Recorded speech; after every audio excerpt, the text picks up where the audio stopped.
তো সংবিধানে যদি সংস্কারের কথা নাই, তাহলে সেদিন আপনাদের 31 দফায় আপনারা লিখেছিলেন কিভাবে?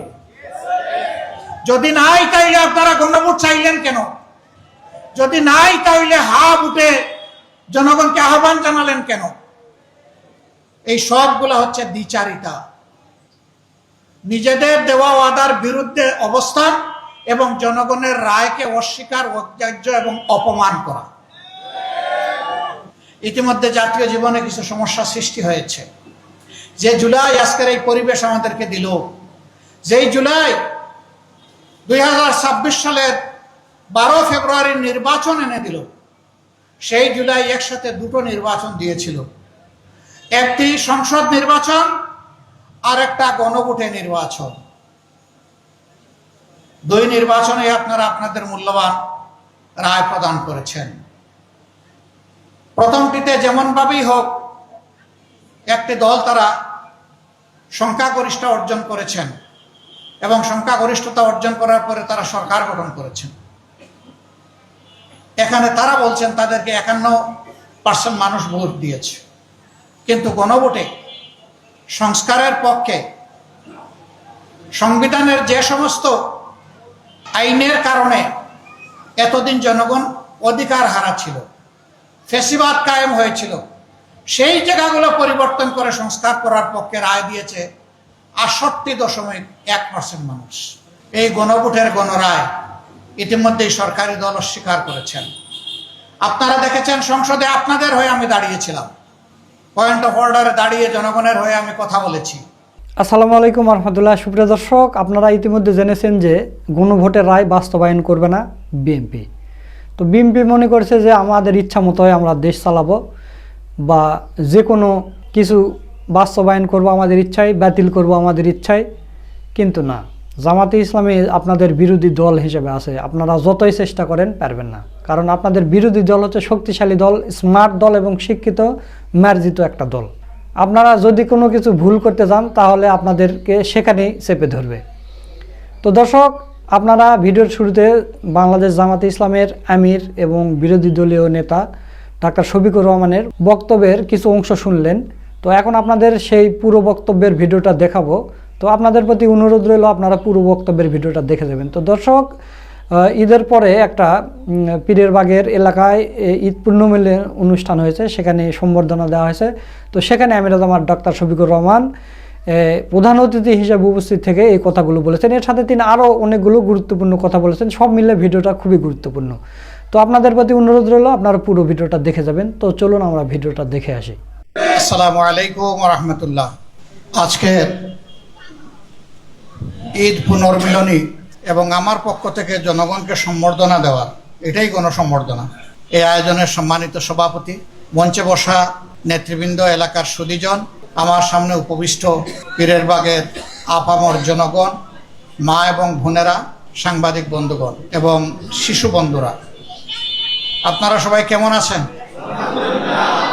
আলহামদুলিল্লাহ রাব্বিল আলামিন ওয়াসসালাতু ওয়াসসালামু আলা রাসূলিহিল কারীম ওয়া আলা আলিহি ওয়া সাহবিহি ওয়া আহলি বাইতি আজমাইন।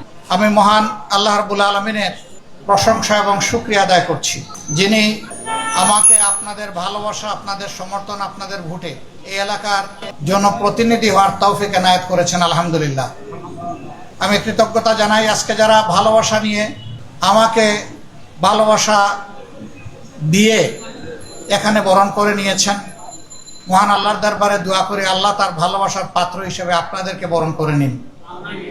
আমি এখানে দাঁড়াবার আগে আপনাদের হয়ে আপনাদের ভাই বেশ কিছু যৌক্তিক দাবি এখানে উপস্থাপন করেছেন। কার্যত এগুলা দাবি নয়, জনগণের সাফারি, কষ্ট, ভোগান্তি, যা বছর নয় বছরের পর বছর ধরে চলে আসছে। প্রত্যেকটি কথাই সঙ্গত, প্রত্যেকটি দাবি সঙ্গত। নির্বাচনের আগে আমি নিজেই কথাগুলো বলেছি। হ্যাঁ, আল্লাহ তাআলার ইচ্ছায় আমরা সরকার গঠনের সুযোগ পেলে তখন সরকারের সমস্ত সামর্থ্য কাজে লাগিয়ে আমি চেষ্টা করতে পারতাম। এখন সেই সুযোগটা আমার হাতে না থাকলেও আমি আমার দায়িত্ব অস্বীকার করতে পারি না। এখন আমার দায়িত্ব হবে আপনাদের পাশে থেকে এই সমস্যাগুলোর সমাধানের জন্য সর্বাত্মক চেষ্টা চালানো এবং আমি বিশ্বাস করি এই প্রয়াসে আপনারাও আমার সাথে থাকবেন ইনশাআল্লাহ। আমি আপনাদেরই একজন, আমি বাইরের কেউ নই। এখন থেকে এই বৃহত্তর 15 আসন পরিবারের আমি একজন সদস্য। আমি গর্বিত এলাকার মানুষ আমাকে তাদের সমর্থন এবং ভোট দিয়ে বরণ করে নিয়েছেন। আমি আবারও শুকরিয়া এবং কৃতজ্ঞতা আদায় করি। আমি আপনাদেরকে সাক্ষী রেখে, মহান আল্লাহকে সাক্ষী রেখে বলতে চাই, 12 ফেব্রুয়ারির নির্বাচনে যারা আমাকে ভোট দিয়েছেন এবং যারা আমাকে ভোট দেন নাই, তারা সকলেই আমার ভাই এবং বোন। আমি তাদের মধ্যে কোনো বৈষম্য করব না ইনশাআল্লাহ। যার যেখানে যে হক, আমি তাদের সেই হকটুকু আদায় করার জন্য তাদের হয়ে লড়ে যাব ইনশাআল্লাহ। আমার কাছে এখানে কোনো দল, মত, ধর্মের কোনো ব্যবধান থাকবে না। এই এলাকার প্রত্যেকটি মানুষ আমার কাছে পরম সম্মানিত। আল্লাহ আমাকে যতদিন বাঁচিয়ে রাখবেন, আমি যেন আপনাদের এই ঋণের কৃতজ্ঞতাবোধ অন্তরে ধারণ করতে পারি, আমার জন্য দোয়া করবেন। আগামীতে আমি এলাকার প্রতিনিধি হতেও পারি, নাও হতে পারে, কিন্তু এই যে একটিবার আপনারা চরম চ্যালেঞ্জের মুখে আমাদের পাশে এসে দাঁড়িয়ে আমাকে কৃতজ্ঞ করেছেন, মহান আল্লাহকে সাক্ষী রেখে আবার বলছি, আমি চিরদিন আপনাদের কাছে কৃতজ্ঞ থাকবো ইনশাআল্লাহ। এই এলাকাবাসী নির্বাচনের আগে কিছু অনাকাঙ্ক্ষিত ঘটনার মুখোমুখি হয়েছেন। আমি সেই মা বোনদের প্রতি গভীর কৃতজ্ঞতা জানাচ্ছি, যাদেরকে আক্রমণের লক্ষ্যবস্তুতে না বুঝে আমার কিছু ভাই তারা করেছিলেন। আমি আমার বোনদের হয়ে তাদের সবাইকে ক্ষমা করে দিলাম। তাদেরও মা বোন আছেন, আমার অনুরোধ থাকবে, যেমনটা তাদের মাকে, আপন বোনকে সম্মান করবেন, আমরা এবং তারা সবাই মিলে সমাজের সমস্ত নারীদেরকে যেন অনুরূপ সম্মান করতে পারি। নারীরা মায়ের জাতি, তাদেরকে সম্মান করলে ইনশাআল্লাহ আমরা সম্মানিত হব। তাদেরকে অপমান করলে আল্লাহ আমাদের উপর থেকে সম্মানের চাদর সরায় নেবেন। আমার কাছে সবচেয়ে বড় প্রায়োরিটি দুইটি, একটি হচ্ছে শিক্ষা, আরেকটি হচ্ছে শান্তি এবং শৃঙ্খলা। ঘরে বাইরে সর্বত্র শৃঙ্খলা ফিরিয়ে আনা হচ্ছে আমাদের দায়িত্ব। এটাই সরকারের কাজ। সরকারি দল যারা আছে তাদের প্রধান দায়িত্ব, আমরা বিরোধী দলে যারা আছি তাদেরকে কাজ দেখিয়ে দেওয়া আমাদের দায়িত্ব। জনগণের অধিকারের চৌকিদারি করা, পাহারাদারি করা আমাদের দায়িত্ব। জনগণের অধিকার লঙ্ঘিত হয় না বিরোধী দলদের দ্বারা, লঙ্ঘিত হয় সরকারের দ্বারা। সরকার যদি কোনো জায়গায় জনগণের অধিকার লঙ্ঘন করে, সেই জায়গায় ইতিবাচক ভাবেই আমরা ধরিয়ে দিয়ে সহযোগিতা করব। আমাদের সহযোগিতা যদি সরকার গ্রহণ করে, আমরা সরকারকে ধন্যবাদ দেব। যদি আমরা সহযোগিতা করার চেষ্টা করার পর সরকার আমাদের সহযোগিতা গ্রহণ না করে, সংশোধন না হয়, মানুষের অধিকার এবং ক্ষতি করতেই থাকে, অধিকার কেড়ে নিয়ে, আমরা তখন প্রতিবাদ করব এবং প্রয়োজনে আমরা প্রতিরোধ করব। এটি আমাদের নৈতিক দায়িত্ব। এজন্যই আপনারা আমাদেরকে ভোট দিয়েছেন। আপনাদের এই ভোটের আমানত, এই অঙ্গীকার রক্ষা করা আমাদের জন্য ওয়াজিব। আমরা তা লঙ্ঘন করতে পারবো না। ইতিমধ্যে জাতীয় জীবনে কিছু সমস্যা সৃষ্টি হয়েছে। যে জুলাই আজকের এই পরিবেশ আমাদেরকে দিল, যেই জুলাই 2026 সালের 12 ফেব্রুয়ারির নির্বাচন এনে দিল, সেই জুলাই একসাথে দুটো নির্বাচন দিয়েছিল। একটি সংসদ নির্বাচন আর একটা গণভোটে নির্বাচন। দুই নির্বাচনে আপনারা আপনাদের মূল্যবান রায় প্রদান করেছেন। প্রথমটিতে যেমন ভাবেই হোক একটি দল তারা সংখ্যাগরিষ্ঠ অর্জন করেছেন এবং সংখ্যাগরিষ্ঠতা অর্জন করার পরে তারা সরকার গঠন করেছেন। এখানে তারা বলছেন তাদেরকে 51% মানুষ ভোট দিয়েছে, কিন্তু গণভোটে সংস্কারের পক্ষে সংবিধানের যে সমস্ত আইনের কারণে এতদিন জনগণ অধিকার হারা ছিল, ফ্যাসিবাদ কায়েম হয়েছিল, সেই জায়গাগুলো পরিবর্তন করে সংস্কার করার পক্ষে রায় দিয়েছে 68.1% মানুষ। এই গণভোটের গণরায় ইতিমধ্যেই সরকারি দল অস্বীকার করেছেন। আপনারা দেখেছেন সংসদে আপনাদের হয়ে আমি দাঁড়িয়েছিলাম, পয়েন্ট অফ অর্ডারে দাঁড়িয়ে জনগণের হয়ে আমি কথা বলেছি। মাননীয় স্পিকার আমাকে নোটিশ দিতে বলেছিলেন, কার্যপ্রণালী বিধির 62 বিধিতে আমি নোটিশ দিয়েছি। এটা গ্রহণ করে 2 ঘন্টা আলোচনা হয়েছে। আমরা আশা করেছিলাম, আমি যেমন গণভোটে হা ভোট চেয়েছি, জনাব তারেক রহমান তিনিও কিন্তু গণভোটে হা ভোট চেয়েছেন। গণভোটের এই দাবিটি আমরা বলার আগে তাদের নেতা সালাউদ্দিন আহমদ প্রথমে দাবি জানিয়েছেন যে গণভোটের মাধ্যমে এই সংস্কারের রায়কে আইনি বৈধতা দিতে হবে। আমরা সমর্থন করেছি। ভোটের দিন পর্যন্ত আমাদের অবস্থান ছিল এক, এখন যারা সরকারি দল, এখন যারা বিরোধী দল, কিন্তু ভোটের রেজাল্ট হওয়ার পরে তারা বদলে গেছেন। যখনই তারা 2/3 সংখ্যাগরিষ্ঠতা যেভাবেই হোক, যে মেকানিজমে হোক তারা লাভ করেছেন, এরপরেই তারা অতীতের সমস্ত ওয়াদা ভুলে গেছেন। তারা তাদের দলীয় 31 দফা ইশতেহারের কথা বলেন, সংস্কারের কথা বলেন। ওই দফার প্রথম দফা হচ্ছে তারা যদি সরকার গঠন করেন তাহলে তারা একটা সংস্কার কমিশন গঠন করে সংবিধানে ওই সমস্ত ধারাগুলাকে সংস্কার করবেন যে ধারাগুলা অতীতে সরকারকে ফেসিবাদী বানিয়েছে। আমরা এখন যখন সংস্কারের কথা বলি, সরকারি দল তখন বলে সংবিধানে তো কোনো সংস্কারের কথা নেই। তো সংবিধানে যদি সংস্কারের কথা নাই, তাহলে সেদিন আপনাদের 31 দফায় আপনারা লিখেছিলেন কিভাবে? যদি নাই তাইলে আপনারা গণভোট চাইলেন কেন? যদি নাই তাহলে হা ভোটে জনগণকে আহ্বান জানালেন কেন? এই সবগুলা হচ্ছে দ্বিচারিতা, নিজেদের দেওয়া ওয়াদার বিরুদ্ধে অবস্থান এবং জনগণের রায়কে অস্বীকার, অগ্রাহ্য এবং অপমান করা। যখন স্পিকার এই ব্যাপারে কোনো সিদ্ধান্ত দেননি, আমরা আশা করেছিলাম স্পিকার সিদ্ধান্ত দিয়ে বলবেন গণভোটের রায় গ্রহণ করা হলো। তিনি এটা না বলে বললেন যে এই আলোচনা এখানে সমাপ্ত হলো, যেটাকে সংসদীয় ভাষায় বলে টক আউট। আলোচনা হয়েছে, ফেলে দেওয়া হয়েছে, এখন আর নাই। আমরা মর্মাহত হয়েছি,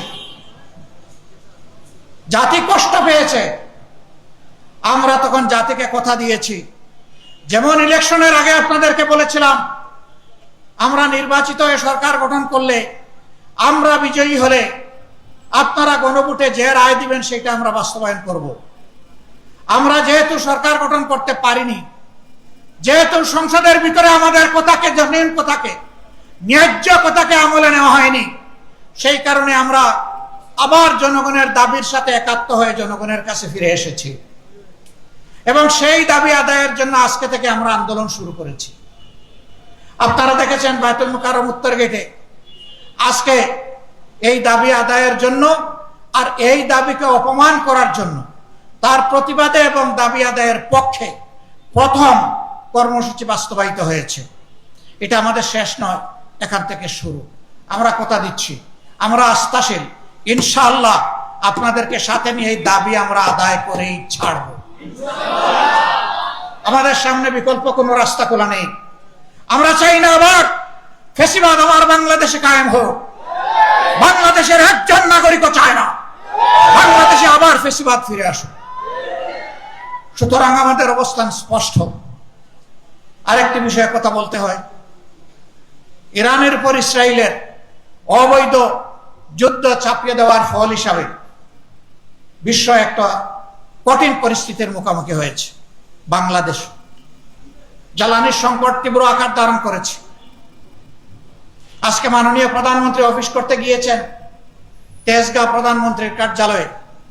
যাওয়ার সময় নিশ্চয়ই তিনি দেখেছেন কিলোমিটারের পর কিলোমিটার একটা গাড়ির পিছনে আরেকটা গাড়ি, একটা মোটর সাইকেলের পাশে গেছে আরেকটা মোটর সাইকেল, হাজারো গাড়ি, হাজারো মোটর সাইকেলের মিছিল তিনি দেখেছেন। মিছিলে মানুষ এগিয়ে যায়, আর তিনি যা দেখেছেন, আমরা যা দেখি, সবগুলা সেখানে স্থবির হয়ে আছে। ওই চাকাগুলো এখন আর ঘুরছে না।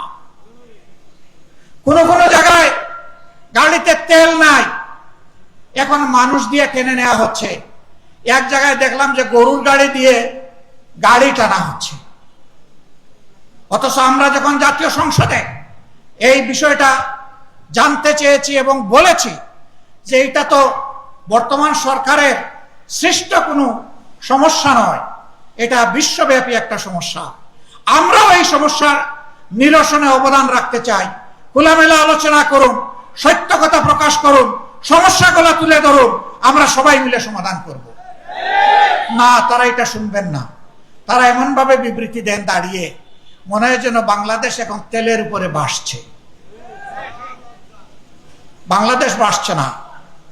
কিছু লোক যারা বিভিন্ন যুগে এবং এখনো সরকারকে তেল মারে, তারাই আসলে তেলের সংকটটা দেখতে দিচ্ছে না। মনে রাখবেন, এই তেলে অনেকেই অতীতে পিছলে গিয়ে কোমর ভেঙেছে। আমরা চাই না আপনারা দেশকে নিয়ে কোনো বিপদে পড়েন, কারণ দেশের মানুষের কষ্ট আমাদের সবার কষ্ট। আমরা এটার আশু সমাধান চাই।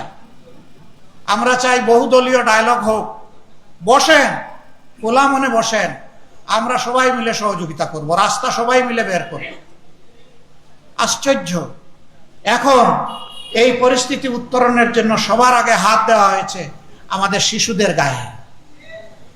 বলা হয়েছে 3 দিন স্কুল বন্ধ করে ঘরে বসে তারা ডিজিটাল শিক্ষা নেবে। 4th শ্রেণীর একটা ছাত্র জবাব দিয়েছে, আমাদের আর জবাব দেওয়ার দরকার নেই। ও বলেছে এনার্জি সেভ করতে গিয়ে আমরা একটা ক্লাসে 50 জন 60 জন বসে লেখাপড়া করি, একজন শিক্ষক থাকেন। এই লেখাপড়া করতে গিয়ে আমাদের মাথার উপর 4-5টা ফ্যান ঘুরে। এখন বলতেছেন বাসায় বসে শিক্ষা নেব, তো বাসা তো এক একজনের আলাদা, তাহলে 60 জনের মাথার উপরে 60টা ফ্যান ঘুরবে। তো এনার্জি সেভ করলেন কোথায় আপনারা? আপনারা উল্টা পথে চলতেছেন। সে বলেছে এমনিই শিশুরা ডিভাইসে আসক্ত হয়ে পড়েছে, এখন আবার ডিভাইসে আপনারা আসক্ত করার জন্য শিশুদেরকে ঘরে বন্দি করছে। এইটা আমাদের ভবিষ্যৎ প্রজন্মকে ধ্বংস করার সামিল। আমরা মেনে নেব না। একদিনের জন্য আমরা চাই না সবার আগে ডিজিটাল ক্লাস শুরু হয়ে যাক। হ্যাঁ, বাস্তবতার আলোকে কোনো তেল যদি পাওয়া না যায়, রাষ্ট্রের সব কিছু যদি অচল হয়ে যায়, সব শেষে সিদ্ধান্ত নিতে হবে শিক্ষার ব্যাপারে, এর আগে নয়। শিক্ষা জাতির মেরুদণ্ড, এই মেরুদণ্ড ভেঙে দেওয়া হয়েছে একবার করোনার সময়। কোন সুরত উঠে দাঁড়ানোর চেষ্টা করা হচ্ছে, আবার ভেঙে দিবেন, আমরা তা মানব না। এই জন্য এখানে যারা উপস্থিত তাদের সকলেরই হয় কারো সন্তান, কারো নাতি নাতনি স্কুলে যান, আপনাদের সবাইকে সোচ্চার হতে হবে। আপনারা বলে দিবেন আমাদের শিশুদের উপরে প্রথমেই এই হাতিয়ার চালাবেন, আমরা তা হতে দেব না। সম্মানিত ভাই ও বন্ধুগণ, এই এলাকার যে দাবিগুলো আছে ইনশাল্লাহ আপনাদেরকে সাথে নিয়ে আমরা সমাধান করব। আমার উপর যেহেতু জাতীয় পর্যায়ের দায়িত্ব আছে, আপনাদের ভালোবাসা আগামী দিনেও পাবো। শুধু এই এলাকা নয়, বাংলাদেশের জন্য কি করতে পারি, আমি সেই পরামর্শ এবং দোয়াও আপনাদের কাছ থেকে চাই। আমি সেদিন সংসদে দাঁড়িয়ে বলেছি, মাননীয় সরকারি দল, এই গদি চিরস্থায়ী কারোর জন্য নয়। আজকে যে জায়গায় আপনারা বসেছেন সে জায়গায় বসে অনেকে দীর্ঘদিন দেশ চালিয়েছেন, আজকে এই সংসদে তাদের একজনও নয়। আমি যে জায়গায় বসে আছি এই জায়গায় একদিন আপনারা বসেছিলেন, এখন আল্লাহ তাআলা আপনাদেরকে ওই জায়গায় নিয়ে গিয়েছেন। মনে রাখবেন, অতীতের সরকারি দল বিরোধী দল অনেকেই এখন সংসদে আসতে পারেনি। সুতরাং ভুলে যান কে সরকারি দল আর কে বিরোধী দল, বরঞ্চ সম্মান করুন জনগণকে, অধিকারের জন্য অধিকার দেওয়ার জন্য চেষ্টা করুন, আল্লাহ সম্মানিত করবেন। আজান হয়ে গেছে, আপনাদেরকে আবারও শুকরিয়া, কৃতজ্ঞতা, ধন্যবাদ। দেখা হবে ইনশাআল্লাহ। অফিস চালু হলে আপনাদের দাওয়াত থাকলো এবং সংসদেও আপনাদের দাওয়াত থাকলো। যারা সংসদ অধিবেশন দেখতে চান ইনশাআল্লাহ তাদেরকে আমরা সুযোগ করে দেব। আল্লাহ হাফিজ। বাংলাদেশ জিন্দাবাদ। আসসালামু আলাইকুম রহমতুল্লাহ। সুপ্রিয় দর্শক, আপনারা আমিরে জামাতের পুরো বক্তব্যের ভিডিওটা দেখলেন। তো আমিরে জামাতের কথাগুলো আপনাদের কাছে কেমন লেগেছে তা অবশ্যই কমেন্ট করে জানিয়ে দেবেন। ভিডিওটা ভালো লাগলে শেয়ার করবেন। সকলকে ধন্যবাদ। আসসালামু আলাইকুম রহমতুল্লাহ।